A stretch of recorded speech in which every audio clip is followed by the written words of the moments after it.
Often in life, I have had moments where I know that there's something extremely important to say, and yet I don't. Very often I know I'm called to address certain issues, to hear something, and I have this idea and I don't. Now, very often we think, oh, well, you know what, maybe it wasn't that important, and we make it smaller, or we make ourselves smaller, kind of like, yeah, I know I have all this wisdom, but you know what, who am I to share that? And we call that humility. So very often we think that we're being humble by holding ourselves back. And I want to talk about that today because I think it's extremely important that we get a real sense of humility, but also of responsibility. Because very often we think that responsibility means that we need to carry the weight of the world on our neck, or that we're responsible for, and then there's a whole thing. But very often that's connotated around a lot of guilt, around a lot of you did it, or you need to make sure that you don't do it, or you need to make sure that you take care of it, kind of like carrying stuff. Whereas responsibility really means our ability to respond. That is very neatly tied into our ability to allow ourselves to speak when we feel called to speak, to say what we feel is truth. Now, in a therapy session with a client, it's kind of easy because they're paying us to do something and they're coming here. And if we feel something, then there's always ways of saying, well, I'm not sure, but let me share this with you because it's coming to me. And then it's kind of easy. So in a certain hierarchy, we will. But do we truly lead with our true voice? Do we speak up? That's what we're going to talk about today. Okay. Humility, the ability to respond. What is responsibility? And let me give a statement at first, because when I talk about responsibility, there are a few layers to that. One is that we're responsible for our soul. We're responsible for what we came in this world to do and to share.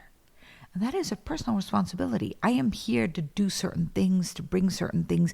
I might not know what that is. For the biggest part of my life, I didn't have a clue.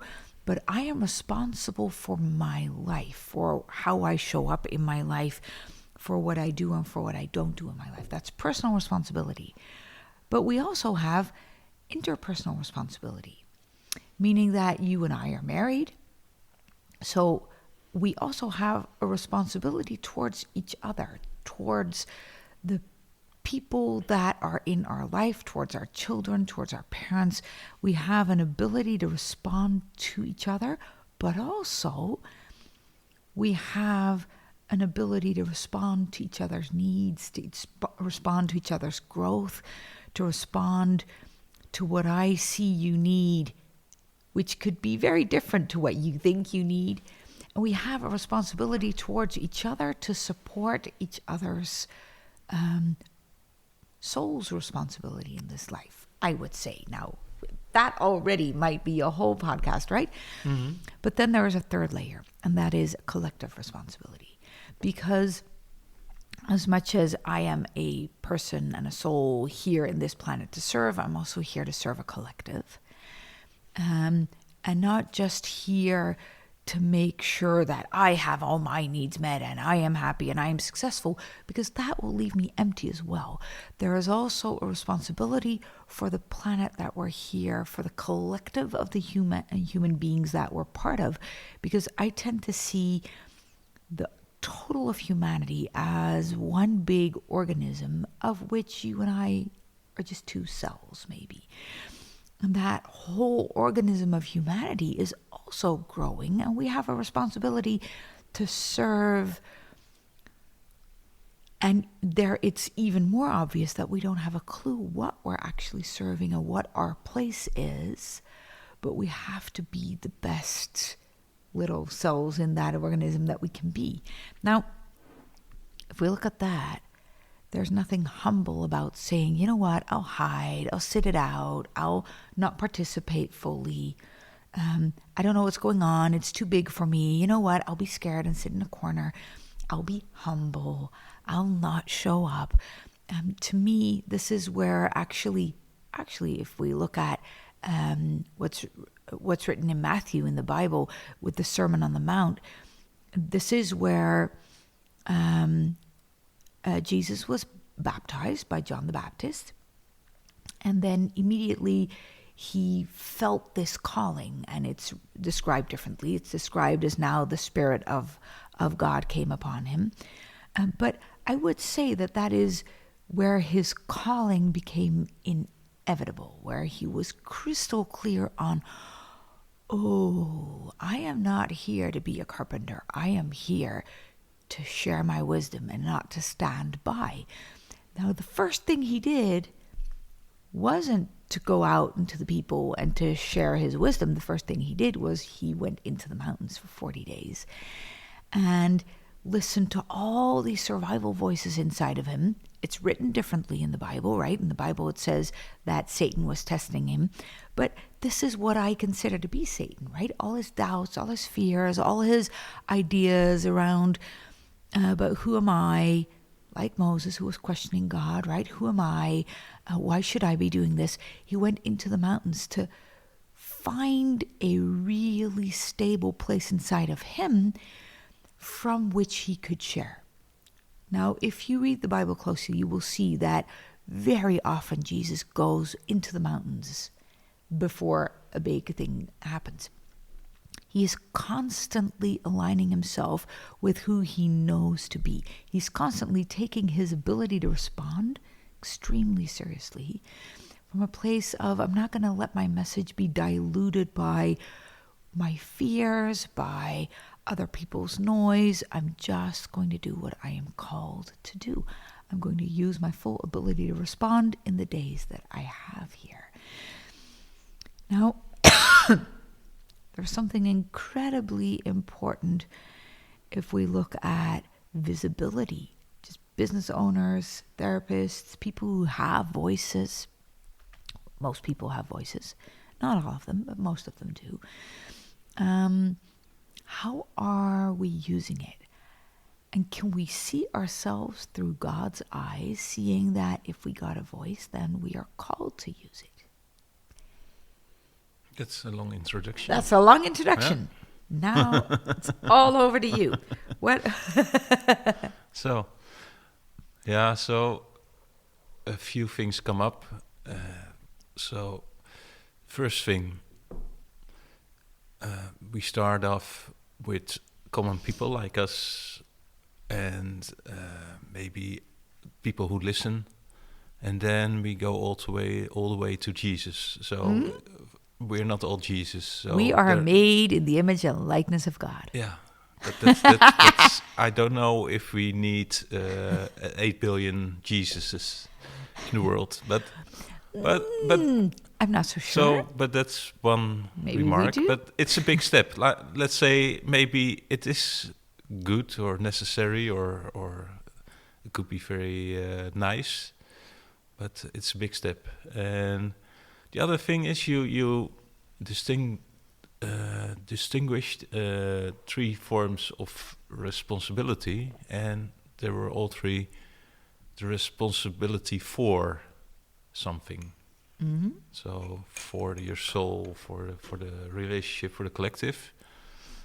But I was also thinking about responsibility from, and that's where does my responsibility comes from? And most of the time I can see that responsibility can come from your survival mechanisms and from fear and from things that could be go wrong in your own life or in the life of someone else, or maybe it's wrong for your reputation or whatever. So I think a lot of responsibility in the world is not coming but yeah, it's also for something, but it's not coming from. So it can be responsibility for the soul, but it's also can come from the soul, and that's a very different kind of responsibility than. Yeah, what you're talking about now, I call reactiveness. Yeah, but because it's we a split call second, it right? in normal life, we would call it responsibility. Yes. And so let's say your boss says, you would. or your client says, you're now responsible for this or that or this task or that this go well. And but this is interesting, right? Because then still, if I were your boss, which in some way I am, and in some ways I'm not, but in some ways I am, if I ask you to take care of something, am I asking you to jump into survival mode, or am I asking you to pour your heart and soul into it? And am I asking you to call your ability to respond from your soul into this thing that I'm asking you? Or am I asking you to get all reactive and frantic and fear-based survival mode? So this is interesting. I first want to comment also on the Jesus thing, because I don't agree with you. The thing is, we are made in the image and likeness of God. As now Jesus is said to be the embodiment of God. We don't fully know, right? There's all kinds of stories around it just being a very special historical figure who was walking from a very different consciousness. There's the idea that he was the Son of God. There's the idea that he just was an amazing teacher. There are all kinds of ideas that we can have around this. But let's say that he was the Son of God for image's sake, right? Then, yeah, maybe all of us are different from Jesus. And yet, I believe that we desperately need to aspire to answer to the divine calling inside of us. Not to pretend to be Jesus, because he was who he was. He did what he did. He was there to reform Judaism. That was what he was doing. He was called to reform Judaism. There were many things wrong in the religion in those days. A lot of people who were coming from a place of going through motions and abusing power, very similar to what happened in the church in the Middle Ages, where Luther started to call out. Luther, in a certain way, had a very similar thing that he was doing as Jesus did in Judaism. Now, I'm not comparing Luther to Jesus, but I am saying that he was calling out behavior that was unacceptable by church leaders. That is what Jesus was doing in Judaism. He was not trying to create a new religion. He wasn't trying to create Christianity. He was calling out what he saw. Now, he came from a place where he could prove a lot of miracles and where he could use his own power, but he always said, nothing I do is beyond you. And what I take from that, and there is a lot to take from that, right? If you speak Dutch, listen to the podcast with Finding God at the Kitchen Table that I do in Dutch, because this is where we go deeper into these specific things. But for now, I want to say that we all have a divine thread in us. And are we answering to that? Or are we coming from reactivity? And if we are aspiring to be like Jesus, what that means for me is, are we living into the potential that our soul really has? Or are we surrendering into the reactivity of, yeah, but what will my neighbor think? And aren't I good enough if I participate in society? And why do I always need to be so strict to myself? Well, I'm not sure you always need to be strict to yourself. I don't think we always should be judging ourselves if we trip or if we fall. Jesus was always with the people who fell constantly, right? He was there with the beggars and with the prisoners and with the people who were on the wrong side of that thing. And he was reminding them that all of us have a divine calling and that every day we can choose to re-listen to that. So if we talk about our ability to respond to our boss, our ability to respond to a question, our ability to respond to our mortgage payments, the question is, are we then allowing our neurosystems that haven't been able to deal with fear or with anger or with our potential to run the show? Or are we taking it as an invitation to grow those neural networks to a place where we regain our ability to respond? Yeah, so that's the distinguishing reaction from responding. Reaction is always from survival mode. Yeah, I would say so. And responding is coming from the soul. Yeah, I would say so. And there is at minimum a short pause before we respond. And the pause can take minutes or hours or days, but the pause can also be just a split second where our neural system is pulling us into what we have always done, which is a good thing. I mean, survival mode isn't a bad thing, right? We practice it for years and years and years and years so that we don't have to think about everything. But now can we allow those systems to function for frying an egg and for switching on the light and for shutting the doors? And don't cross the street when there's traffic. Exactly. All kind of things. Yeah. So can we use those automated systems to run the simple things, and can we pause long enough to build our ability to respond and increase it? Yeah, but then what I see a lot in myself and all people around me and all the clients is that we practiced those patterns so well that we are more attached to the predictability of what happens when we react than that we are aware or open to be curious what happens when we don't know what's going to happen. And I think that's in a lot of cases that I feel I don't take the responsibility that I could take in situations, is that I'm more attached to the predictability of not responding than to be in the insecurity of responding.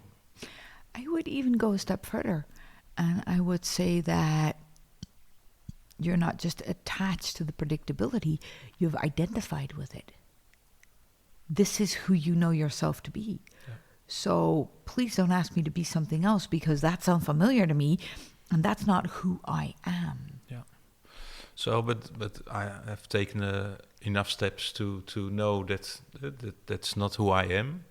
But even then, even if you're not identified anymore, because you're consciously knowing that you're more than that, and that's, I know there's the divine part as well, and I really like to act on that, but there's also so many automations and attachment still. That's not that easy, even if you're aware.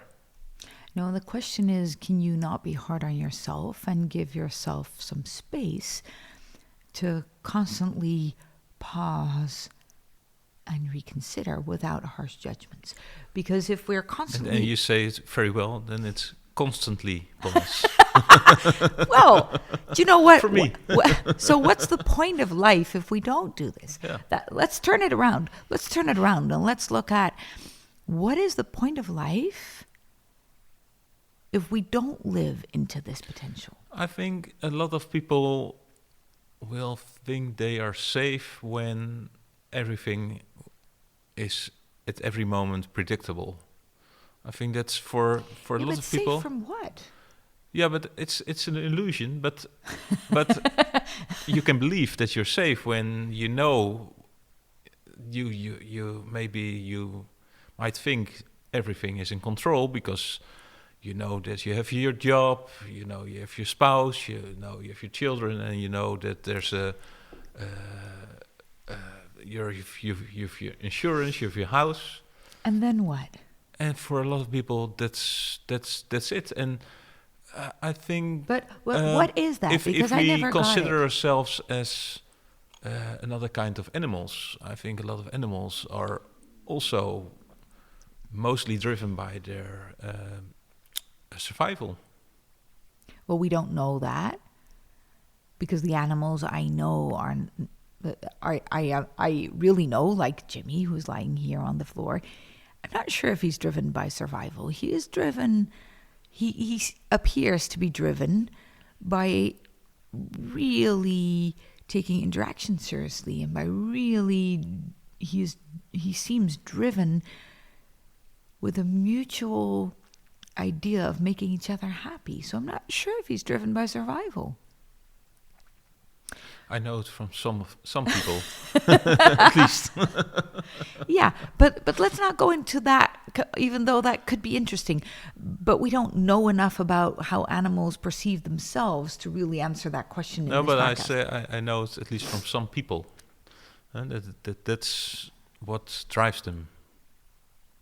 Yes, but my honest question, and it is honestly a question, is what is the point? In their eyes, because I don't see, and I'm truly questioning my own ability to see here, right? I don't see what that is bringing them. So if I look at that, I see people going through the motions of life and calling it happiness. This reminds me of something incredible comparison. We were talking about religion, I think last week or 2 weeks ago. And for the people listening here, Jakko grew up in a religious family where the Bible was read at the dinner table, and they went to church on Sunday. I did not grow up religiously in any way, shape, or form. And my family did not go to church, and they laughed at it. So we come from very different households, and I have a deeply felt relationship with God, but it's very personal. It's as if I have my best friend inside of myself all day. And I grew into this deeply personal relationship with God, who's just always there, so that I can trust myself when the rest of humanity isn't so trustworthy. Now, and I asked Jakko 1 or 2 weeks ago, you left church at 15 or 16 or something? Mm-hmm. And I said, but what did you grow up then with? And you said, well, I don't know. It was a concept, and I didn't understand the concept, and nobody explained what the concept was. And it's just something we should believe, but I didn't understand why. It was not about understanding because, the stories I heard were understandable, but I couldn't feel them. It was a mental thing. It was a mental thing. Yeah. Yes. So then the comparison I want to make here is from my perspective, right? If I see people going through life from a place of, I need a job, I need this amount of money, I need this, I need that, and then I'm safe, it's the same kind of mental construct. It's kind of like, I have check boxes, and if I can check all the boxes, then I will tell myself that I am happy. That is what I see. I'm not saying this is true for everyone. Some people are genuinely happy. I get that. But I would consider to doubt whether they're happy because of the checkboxes or whether they're just happy and they have the checkboxes.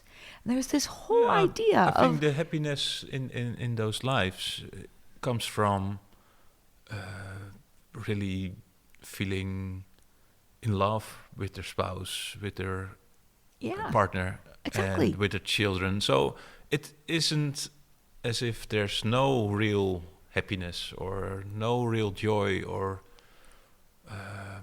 feeling or no purpose at all. But it's different. Well, the people I know, and I don't know everybody on the planet, the people I know who I see are genuinely happy are deeply understanding either that they're just a speck in this whole universe and they get to be here and then they're in awe of that, and they're just curious and constantly looking and not feeling threatened by anything they see. They're just constantly being curious. Or I see people genuinely being happy because they are constantly in awe of their own potential and their own life unfolding. Or I see people being genuinely happy because when they look back in life, they see where life is bringing them.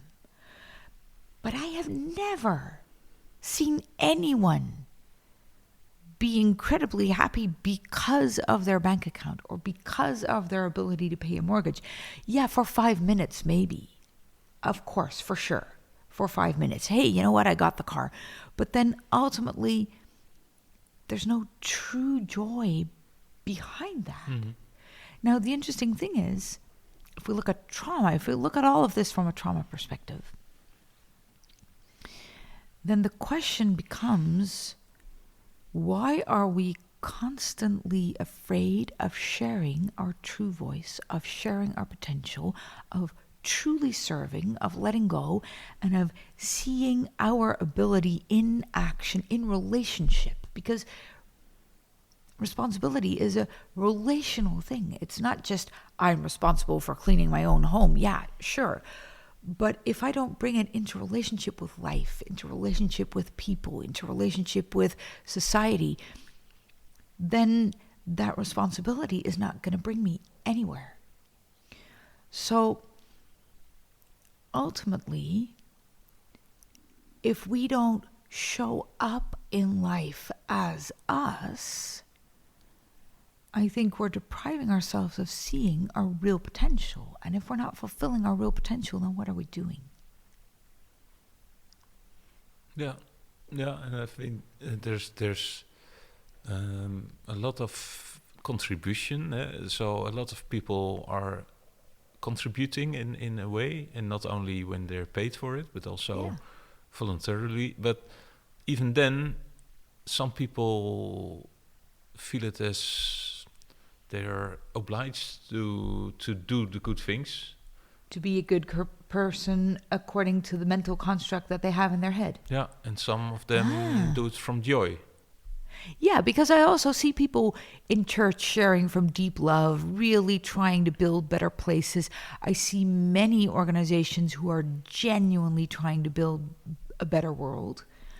And then there's deep love, deep joy behind it. And I would say that means that we're using our ability to respond. And yet, if I see a lot of entrepreneurs and also a lot of therapists and doctors, they're going through the motions of serving so that they feel useful and so that they are contributing from an idea in their mind of, I need to do something and I need money and I need to make sure that I fulfill my purpose, so let's do all these things, instead of that they're coming from true abundance and true heartfelt sense of, I have enough. Yeah, and it's more from obligation. Yeah, obligation sometimes, and sometimes I think they come from really wanting to contribute in a very positive way. But even then, if they make themselves dependent on the results, then another thing. Well, this is interesting. When I started my business 26 years ago, one of the things that I did then was I allowed myself to feel that I belonged to this planet because I was serving to this planet. In hindsight, I mean, it works. If you serve, you get a sense of belonging back. But what has shifted over those past 26 years is that I feel a sense of belonging, so I serve. It's a very I really can see. Yeah, it's and there's no exactly the other way around. It's exactly the other way around. Yeah. And I can't tell you the day that I woke up and changed it. I gradually got from a place of, I don't know how to belong. I don't know how to belong. You know what? I'll just start serving people and then I will be kind of good enough. Now, I wasn't looking for approval because I was certain I wouldn't get any. So I wasn't desperately needy for approval, but I was serving so that I felt a sense of belonging, and I was very attached to it if I look back. And today, I am so certain that I belong on this planet that I just love to serve. Very different place I'm coming from. Yeah. So the belonging, we already did a podcast about belonging, but it's coming here very clear that something could be missing if you don't feel you belong. And I think that's really a theme of today, that there are not that many people who really feel belonging. In every country I know, Western country, there's such a dividedness, and we're looking for and proof. Then belonging is getting harder. If you think I'm a minority in my own country, then it's not that easy to feel that you belong. And then you're looking for, how can I get some approval in some way? Yeah, and while you're saying that, I'm getting this image of that we're constantly trying to look outside if we actually belong. Yep. And whereas I have developed a sense that I belong, and I can't give any image of that. How can we learn this? Because I think there's a big need for it. Well, there is a big sense of I belong here. I am here, so I serve. I am here, so I show up. And there is a huge sense of being so certain that I belong that I don't feel responsible for your happiness. I don't feel responsible for our children's happiness. I don't feel responsible for our clients' happiness. And that gives me a huge sense of freedom to share what's flowing through me, because I am not attached to any reaction inside of you, or inside of our kids, or inside of our clients, or inside of society. If you state it this way, I'm going to believe that if you're getting healthy, you lose your feeling for responsibility. Well, the thing is, a lot of people say, oh, you shouldn't care about other people. I do care. I will never tell anybody stop caring about other people. I care deeply. Because I care deeply, I share. And I'm not attached to you liking me. Yeah, so you care, but you're not feeling responsible. Exactly. I care deeply, but I don't feel it is up to me to make you happy. It is up to me to share things, and that might help you find your own happiness. Or would you say, if you feel in that way responsible for the results, then it's not real responsibility, but exactly. It's reactivity. That's reactivity, because that's more based on me needing you to be happy than on me allowing you to step into happiness. Yeah. It's incredibly different. I want you to step into happiness. I don't want you to be happy on my behalf. Yeah. Now that might be quite scary, and it was a journey. We've been together for 20 years now, and that's quite a journey, because I have had. It's funny, because I was so certain nobody would love me. I was so certain nobody could ever like me, that actually the fact that you did love me was frightening. Yeah. You wouldn't leave.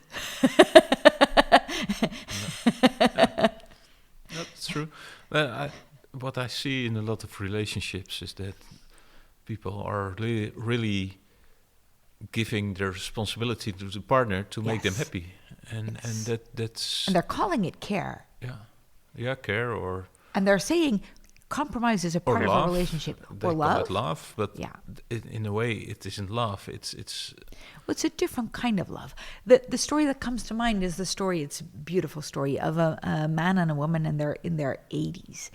And she says, what I have been doing for my husband over the recipe to a good marriage is that, to her good marriage, is that for 60 years, 60, right? For 60 years, she has been going to the marketplace to buy fish on Wednesday and cook it for him. She said, that's the sacrifice I do for my husband. I hate fish, but I'm willing to do this because I know it's important for him. And that's just a compromise I'm willing to make, and this is the recipe to a good marriage. Now, he is interviewed at the same time, and he says... Separately, yes. And his recipe for a good marriage is to eat the fish that his wife lovingly makes for him every Wednesday, even though he hates fish. Yeah. Now, this is a deep sense of love. It is. This kind of sacrifice, this kind of compromise, even though it sounds funny, it is a sense of care, of responding to each other, of showing that you care deeply. But it lacks some communication. Yeah, and sometimes it's not a lack of communication. Sometimes also that the dependence on a partner can be so big for feeling confident. I heard a story about from a woman and who said, "Yeah, sometimes my new partner, I ask, do you love me? And the answer was, yeah, but I don't feel it all the time. Most of the time I feel it, but not all of the time." And that made such a insecurity in the woman. And I thought, but it's so beautiful that the man here is so truthful. Yeah. That's very ensuring, I would say, because how honest can you be? And he's not saying I don't love you all the time. He says I don't feel it all the time. Two very separate things. Yeah. But the question is, how are you hearing it? Yeah. And this has a lot to do with trauma, with living in the place of familiarity, with living in a place of looking for establishment of how we know ourselves to be and what we identified with. What I identified with is that nobody likes me and that I'm on my own. Now, that gave me an ability to build a lot of things without giving a shit about what other people thought about me. But it didn't bring me to a place that I am today, where I am deeply caring about other people and having the ability to show up with my power while I'm in a relationship. That's a very separate thing. So I'm not saying that it's all bad, right? All that childhood stuff brought me to a place where I developed an ability to act without needing approval. That's good. But it didn't bring me to a place where I could receive love.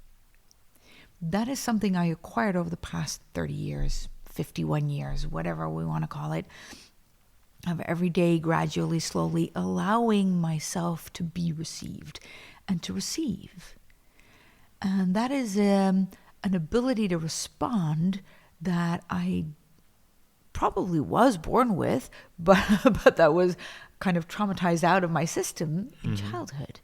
Yeah, so you can call your upbringing also as your traumatization. Maybe. And yet, if I see my parents today, there was deep love. Yeah. I could also not receive their love because the way it was brought was not an easy way. Yeah. Because they had their traumatization in their childhood as well. Yeah. So what we need to practice in life is to constantly regain an ability to respond. Because my I will do it all on my own and I don't give a shit about other people was reactive. Yeah. And today I can say I care so deeply that I share my voice. It's easily said that, okay, you just change your beliefs and change your patterns and everything will be fine. But there's something more difficult in how do you say this? Herzien? To rectify? Rectify your upbringing in a positive way. So there's most of the time something stuck where you cannot see it or you cannot change it that easy. I would say the big problem isn't just the beliefs, even though, so the beliefs come after the fact, right? It's like a food addiction isn't a problem, it's a solution to something else. Alcoholism is not a problem, even though it can be very problematic, but it's a solution for the one for something underneath. Same with this belief system building. I built a belief nobody loves me so that I don't constantly bring me into situations that hurt. But the belief isn't the problem. The belief is a solution. So if we now judge ourselves over our belief systems, we're fucked again.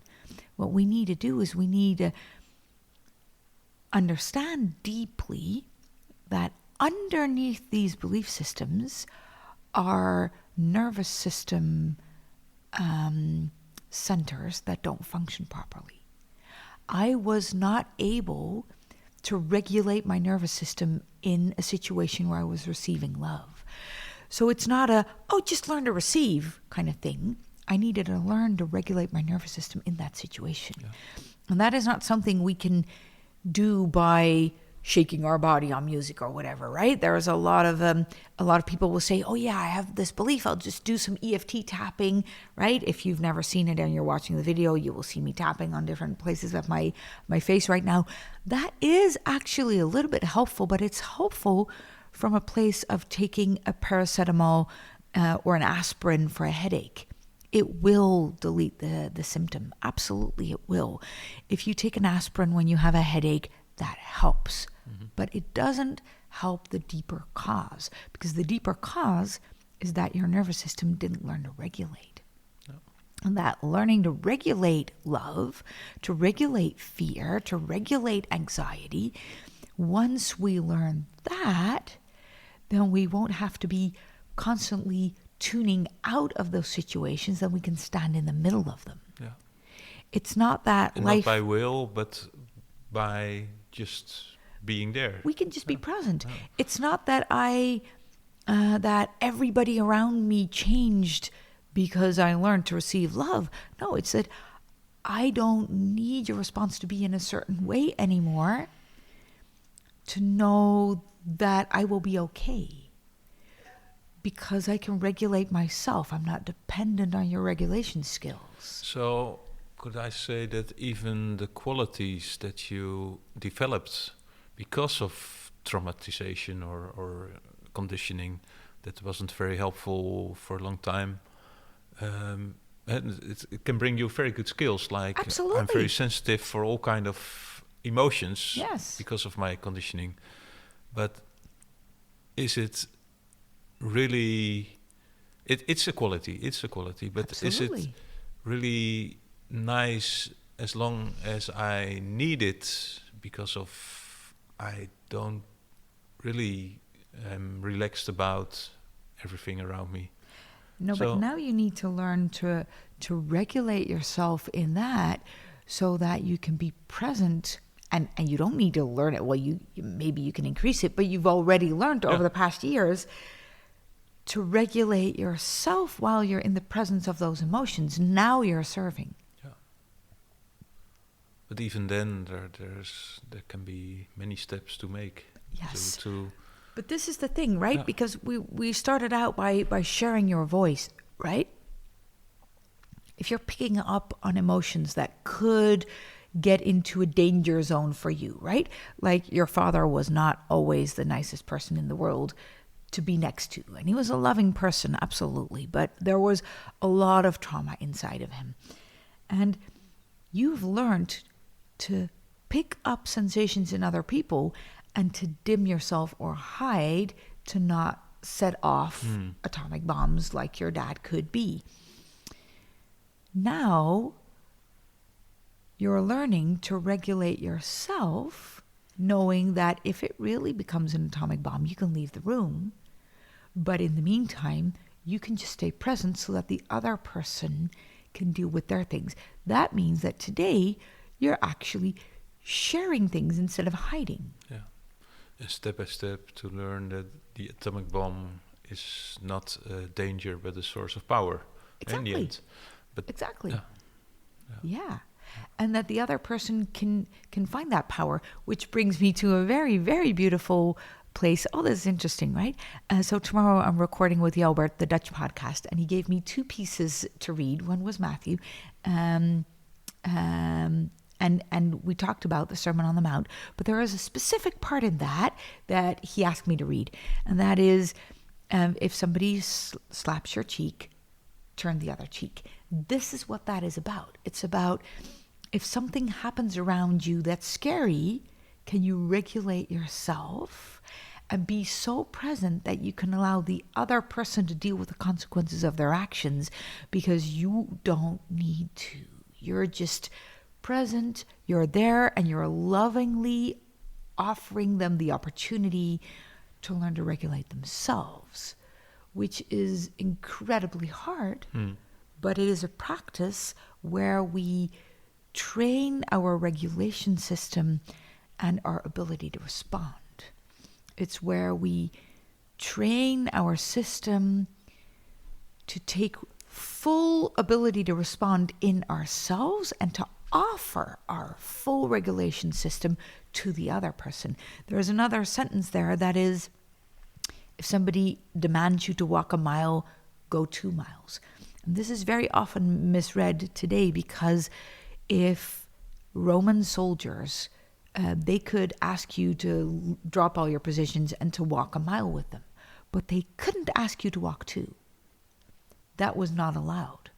Now this is interesting, right? So Jesus says if they ask you to walk a mile, you need to do it, and then walk 2 miles with them, so that you're so present that they will start to regulate their system on you again.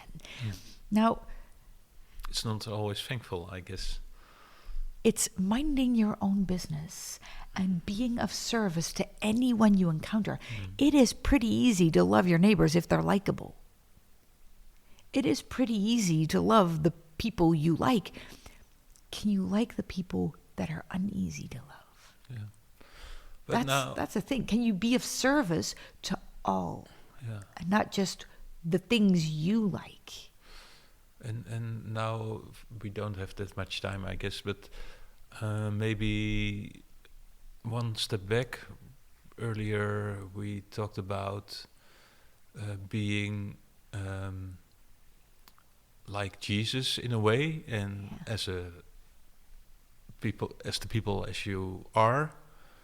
And how, if you're an entrepreneur or a coach or a therapist or a doctor, or what would that mean then for being visible?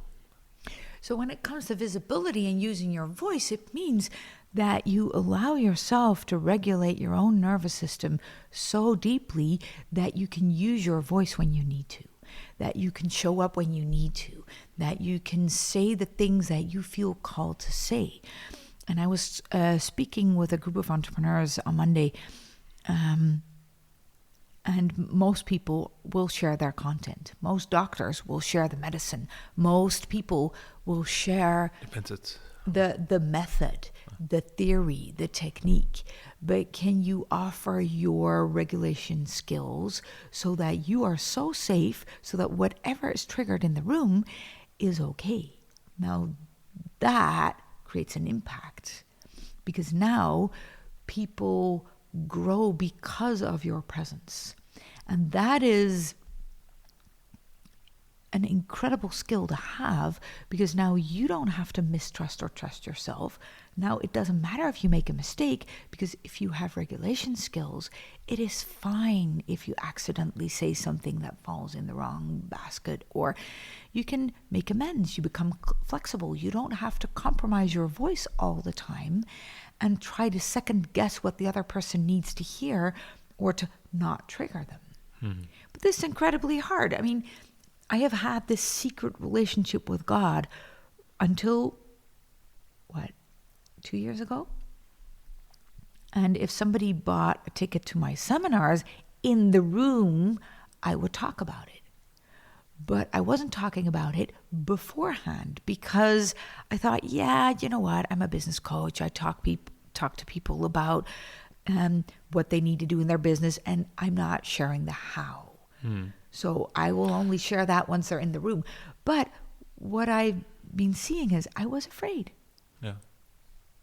Because this was my safe space. Yeah. Now, here's the interesting thing.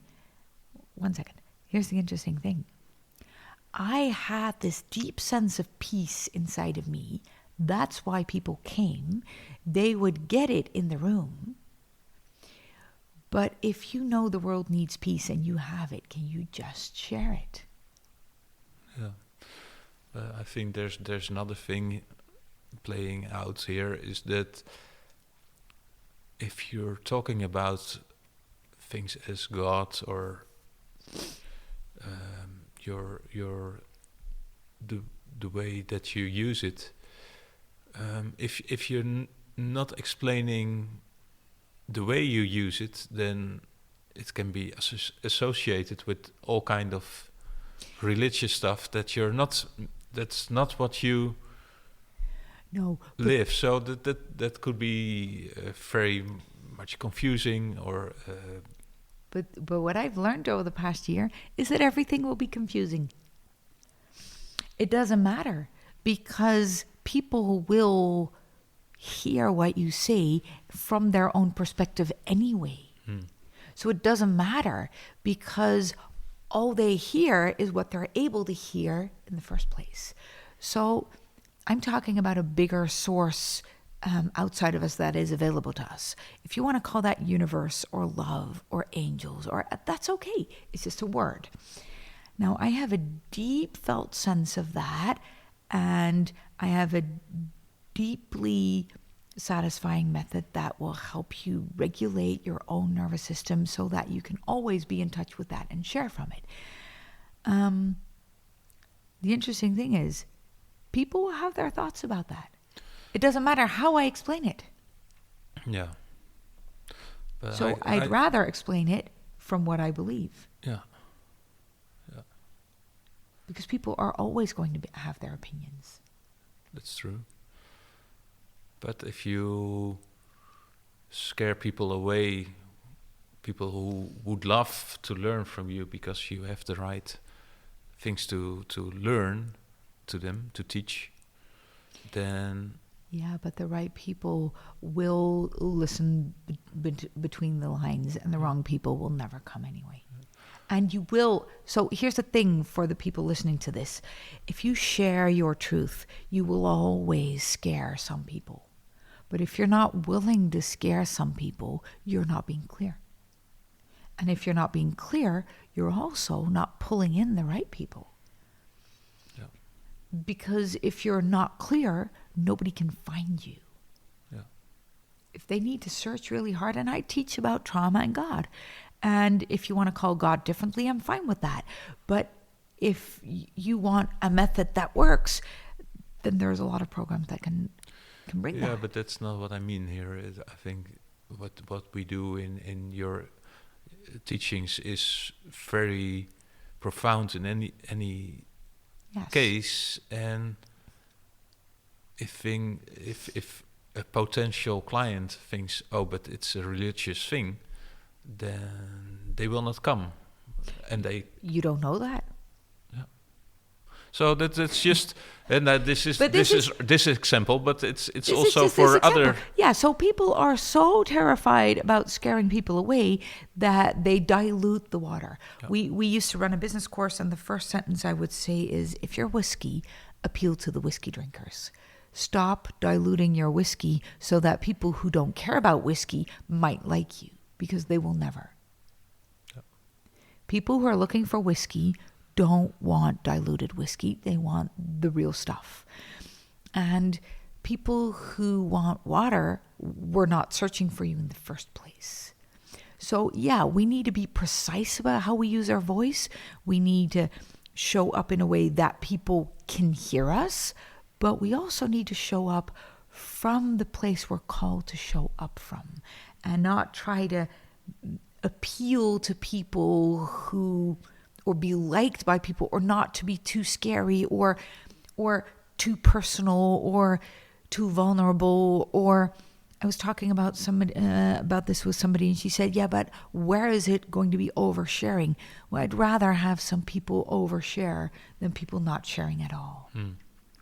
Allow yourself to make a mistake. I started shipbuilding, and now I'm teaching people about trauma, but all the way, it has always been, every single way I shared about it, it has always been about how are you true to yourself, and how is your soul showing up in this project, in this shipbuilding project, in this life, in this marriage, in this business, in this world, with your clients, no matter what I do. That has always been the message. It's just a lens. And once you understand what your lens is showing and magnifying, then you can choose the lens according to your phase of life, according to what you like and what you don't like. But it's always going to be a lens, and that lens helps other people recognize you. Yeah, and I think especially nowadays, when marketing is going to be taken over by AI, Exactly. AI slop everywhere, then it's even more important to be really very specific and yourself and authentic. Precisely because AI will be able to create content. That's great. But it doesn't have regulation skills. So it doesn't give the reason why we need you as a person, why we want to do business with you as a person. That will always come from your ability to regulate and not just provide content, because content is out there. That's easy. We can buy whatever you sell on every street corner. People do therapy with AI. And actually, I am hearing some pretty good things there. But what they're never going to get is a body that can regulate next to them, that's willing to be present with them. It's a very different thing. Thank you so much for listening to this. If you have any questions, if anything triggered you, if there's things you want to talk about, feel free to reach out to us, to share a message. Share this with your clients, with your people, and we will be back next week with new topics and more insights. See you then. Bye. Bye.